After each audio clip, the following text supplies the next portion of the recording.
Hi there, my name's Kiralee and I'm Agent 27 at the Cosmic Intelligence Agency, and this is a very special new moon report for the Cosmic Intelligence Agency. So coming up is the new moon in Aquarius and it's a real new moon because it's a new year in the Chinese calendar, and it's the beginning of the year of the Fire Rooster. It's interesting, this new moon. The sun and the moon are conjunct at 8 degrees and 15 minutes of Aquarius, and they're not making any other major aspects. So they're not really connecting to any other planets happening in a major way.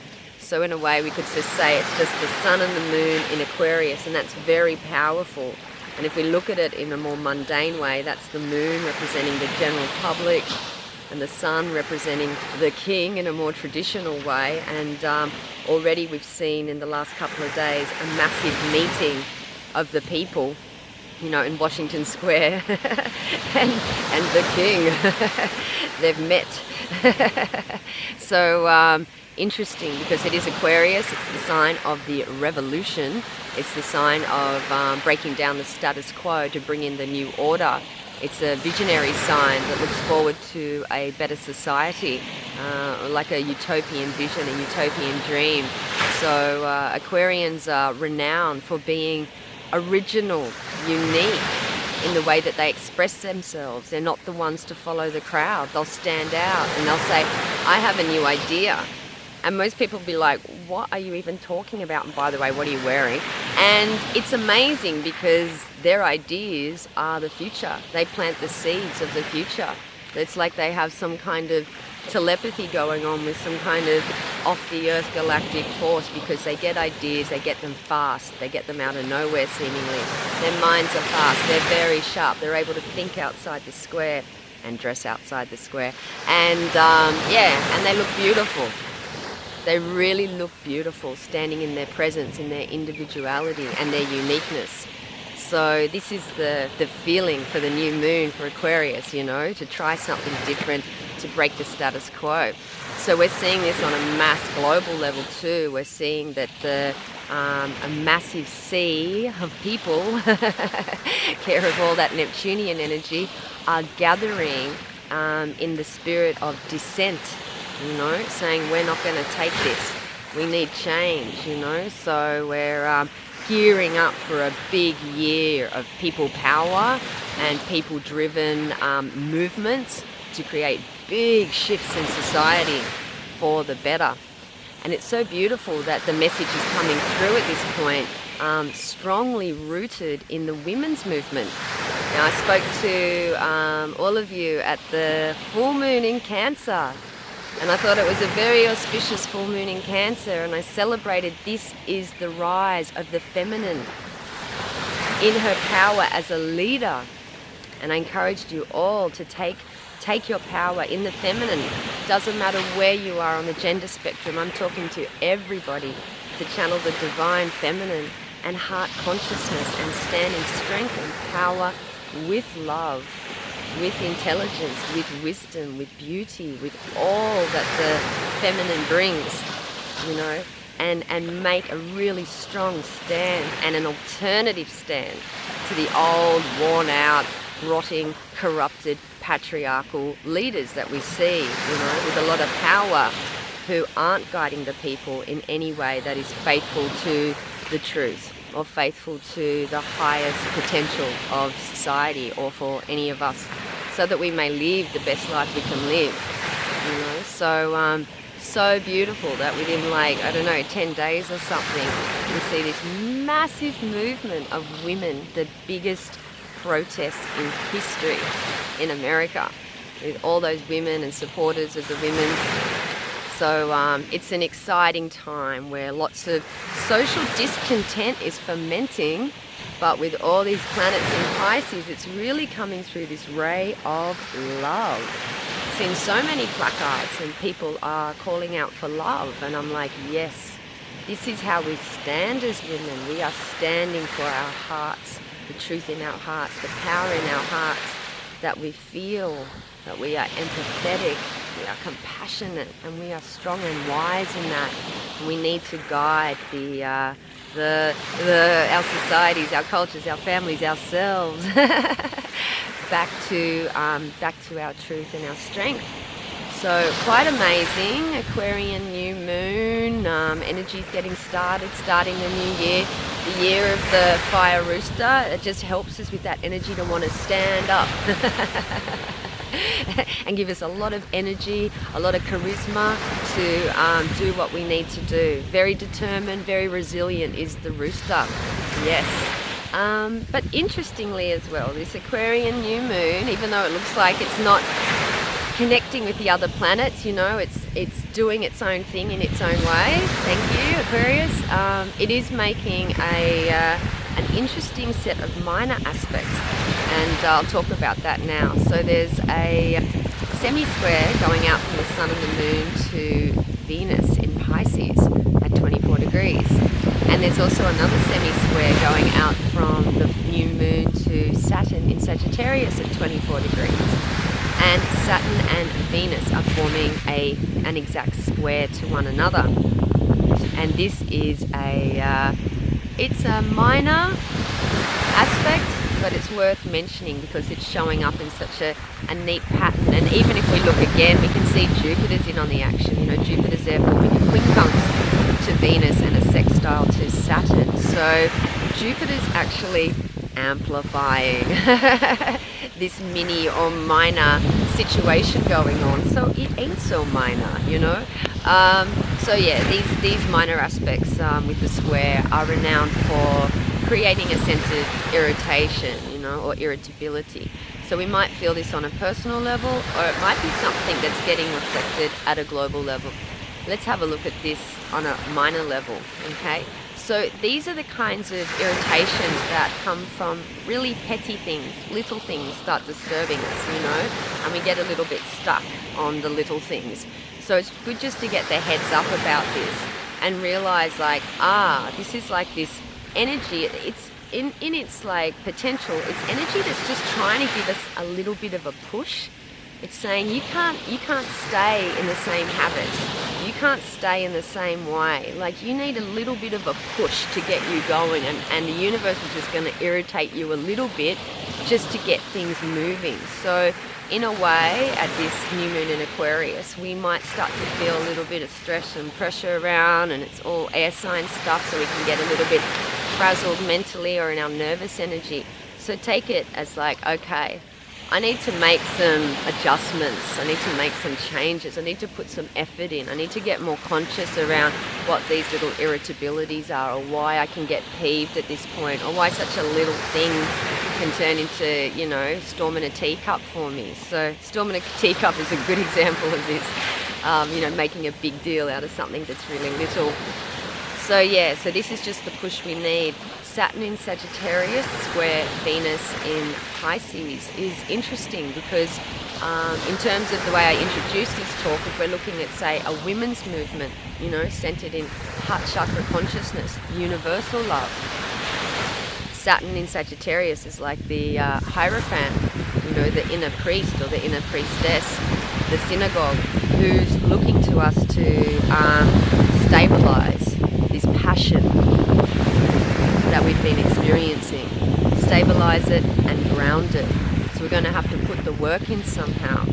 So first things first is to take a commitment or take a vow in a very kind of Saturn Sagittarius religious way, you know, to set the year up. And many of us have been doing this. You've been seeing the memes go around and the encouragement from many people go around on social media to make a commitment this year to how you're going to take a stand or how you're going to show up, as we are all expecting it to be a controversial year and one that's going to challenge us, particularly at the level of the heart.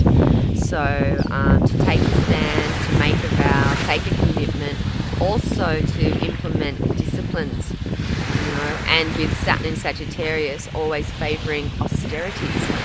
So speaking directly to the feminine, how we're going to do this, especially when we're in this space of like unlimited unconditional love. Saturn wants to come in with the limits and say, limit it, you know, get the power moving through a much more narrow bandwidth that you can channel very consciously, you know, to channel energy and life force and light into this world.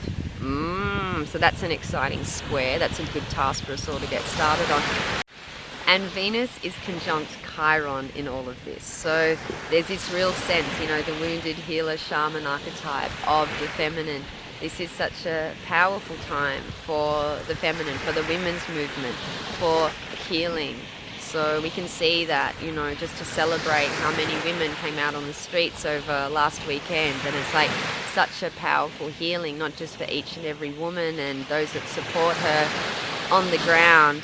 It's an historical moment, a massively historical moment, you know, after all the suppression, repression, abuse and denial of the feminine and of women, the 2,000 years of patriarchy or more, who knows, to see women come out in full force, like the classic oligarchic, patriarchic, narcissistic madman comes to town, then boom, it's just met by this powerful force of the feminine saying, no, we do not stand for this. And it's like, wow, first story in the making. So big, powerful healing, you know, and a big role of the shaman, you know. It's not just holding ceremonies and healing the community and having immense knowledge of, you know, healing herbs and being able to traverse other worlds. A big role of the shaman is to be a world builder, to take on the challenge of making the world on behalf of the community, you know, for the enrichment of all beings, humans, animals, and nature, you know. So this is really beautiful.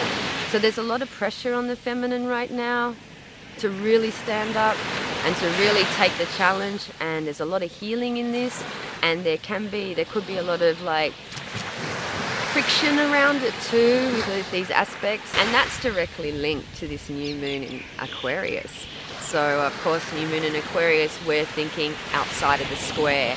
So it's a really interesting new moon, very Aquarian. Let's get our thinking caps on. Let's think about what needs to shift, what needs to change. Make creative adaptations in our day-to-day life, in our being, and in the world. You know, the message is coming through really strong. You know, the power is with us, with each and every one of us, to be our own leaders in our life, you know, to follow the truth in our hearts, and to, you know, take the stand in your own day-to-day life, you know, and follow your way, your creative, original way. Do it, and we'll change things from within and in and around us. And that will be an amazing, huge shift across the whole globe for us to do that. All right, I'm just getting a message in. Yes, Aquarius new moon, be on the lookout for new ideas, new concepts, new models, new systems. Share that information, share it big time. We need a vision. It's okay to say, I don't like this system. I don't want to see this system. Let's bring the system down. These people aren't working. You know, we can go, okay, complain. None of this is working, you know, fair enough. But we really need to push ourselves beyond that and start developing models of social, political systems. You know, we need all of this stuff up on the table for us to discuss, rather than spending all this time trying to bring down the old. It's like, let's get the new systems up and start discussing them. And that would be a great commitment to make to 2017, to apply our intellectual energy and all this amazing communications technology we have to, really developing new systems of for society, for politics as well. Yes, and in our own lives, let's change the system. Woohoo! Okay, there's so much going on. Onto the masculine. Mars is going into Aries only 5.5 hours after the new moon is exact. So that's kicking off this Fire Rooster year too. You know, Mars is the fire sign. It rules Aries, loves to be in Aries, and here comes the fire cock together. Boom! So that's going to feel like a big shift out of this Piscean Stellium, and, you know, all the love and all the So we're going to feel like finally, you know, after Mercury was retrograde and all our plans fell down, and, you know, things, we really needed to go into our inner world. The outside world just had to be put on hold while we went deep.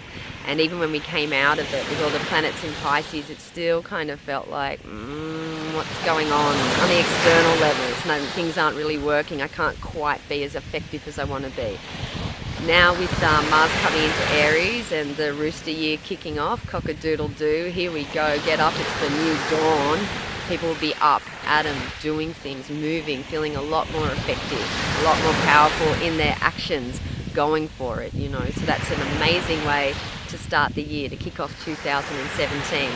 The Fire Rooster year, we can expect it to be very interesting, also helping us take a stand as the Fire Rooster does. We have to be on the lookout for any kind of like getting too showy or too cocky, but really the rooster is a very powerful creature, very intelligent and very resilient. And this is really important for this year because we've done all that work last year with Saturn in Sagittarius. All of us are learning to stand up and do our best to love ourselves and express ourselves full power from the heart. You know, so lots of people are picking up the zeitgeist that it's time to show myself, to be myself, to be myself, and to be myself in a way that's proud but not, you know, cocky and arrogant. There'll be those that, of course, are we'll see on the world stage, certain cocky, arrogant people, you know, narcissistic types playing king of the heap games, and that's the negative end of the rooster. But for the rest of us, it's a time where we can really rely on this year to be a time of power and strength. And even if we get knocked down, rooster style, we'll get straight back up again. Nothing can really knock us down for too long. This animal is tenacious and resilient and intelligent and charismatic and creatively gifted. So this is all the bounty of this Fire Rooster year. The ongoing T-square from Uranus and Eris in Aries out to Jupiter in Libra, and T-squaring up to Pluto in Capricorn is still on. It's been on since mid-November. It'll be in effect till mid-April. And I've been talking about this T-square on a more global level as the making of the peaceful warrior. And here we are, somewhere at the midpoint, and seeing these massive protests. So that's kind of amazing, yeah. It's also affecting us in our personal relationships, big time. It's an amazingly interesting time in the realm of the heart and relationships. Particularly with all this universal energy of love being around, true love, channeling the divine, you know, and into the world consciously. I was speaking at the Cancer full moon about how this energy can be channeled beautifully into romantic love, but really this energy is just so much more all-pervasive, you know, and so much more elevated than how love is experienced in a lot of romantic relationships. So it's interesting because there's this tussle going on between Uranus in Aries and Jupiter in Libra. You know, should I stay or should I go? Do I want more freedom? Do I want more closeness? You know, having a chance to wear the shoe on the other foot, you know, trying out, yeah, I want to go deeper. I want to take this relationship to the next level. Or no, I need my space. I like my space. I like time on my own. I like to do my own thing, you know. So it's like this tussle's going on, and it's coming out through Pluto. So generally, I think even if people are looking to really make something happen in a romantic way or develop their skills with intimacy or sexuality, something keeps calling us to just bring it up, take it up to a higher level, take it up to a more universal level, a level of love that is not attached, you know, non-possessive. You know, a level of love that is more in line with the love of the divine, you know, and communing with that. So any kind of romantic love really needs to be at this level, you know, so toiling away and all the ins and outs of relationships is going to be a bit inauthentic at this point, when it's like we just want to sit with something higher and rather meditate together at this point. That's been going on for a while, actually. So it's interesting too at this time with the T-square out to Pluto. Mercury is just coming to meet Pluto. So back in December was the Gemini full moon, and at that point Mercury was almost coming to meet Pluto, and then it was going to drop back and do the whole Mercury retrograde thing. Anyway, at this new moon in Aquarius, Mercury's coming back finally to fully meet Pluto, and then within 2 days of the new moon, Mercury and Pluto will be conjunct. So there's something about what was going on in mid-December in terms of us cottoning on, something getting revealed, learning something about ourselves, about our truth, something really deep, or finding out something about the other. On a global level, we saw it as this massive, explosion of disinformation, especially around the whole ceasefire of Aleppo that happened on that full moon.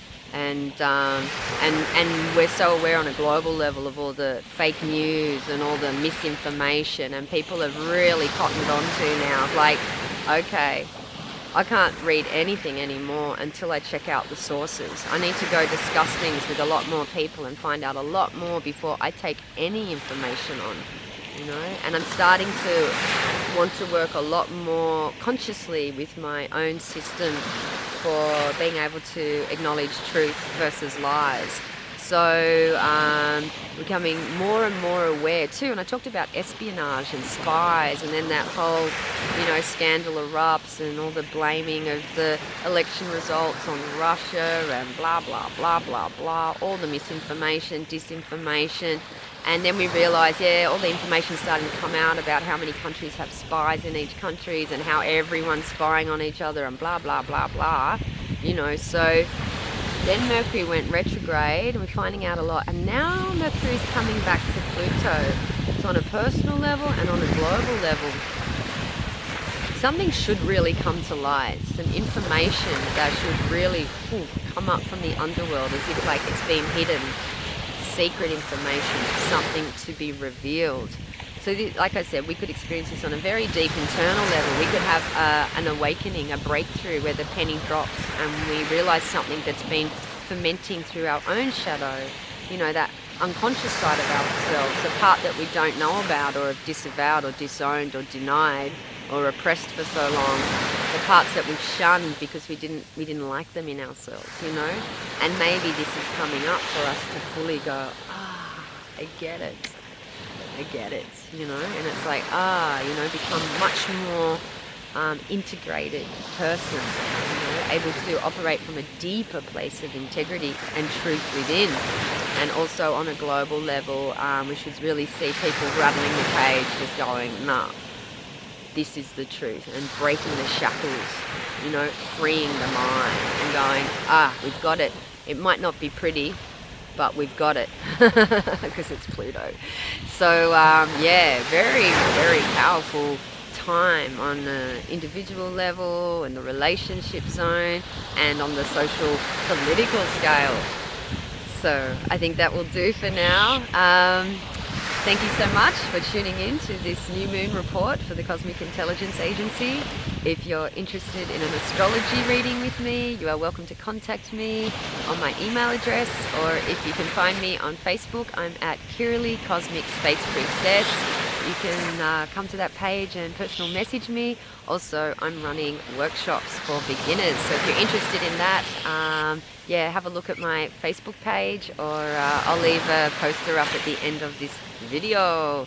Okay, lovely talking to you as always. I do appreciate you so much, and hope you have a beautiful new moon, and ciao for now.